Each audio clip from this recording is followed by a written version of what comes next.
নবীজি বলে, যে নামাজ বেশি পড়ে আল্লাহ তাআলা তার চেহারা সৌন্দর্যময় করে। যার নামাজ যত বাড়বে তার চেহারার নুরানিয়াত সৌন্দর্য তত বাড়বে।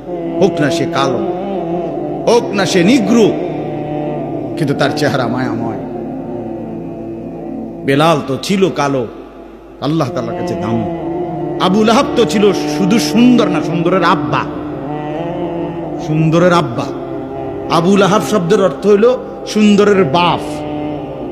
আবু লাহাব একবার টকটকে সুন্দর ছিল, বেশি সুন্দর ছিল আবু লাহাব। আবু লাহাবের নাম আবু লাহাব না, আব্দুল উজ্জা, ওইটা ছিল তার মূল নাম। আর আবু লাহাব তার উপাধি, মানে এত বেশি সুন্দর ছিল, টকটকে সুন্দর।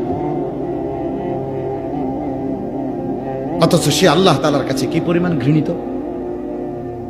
কি ভাই, বেলাল কি পরিমাণ প্রিয়!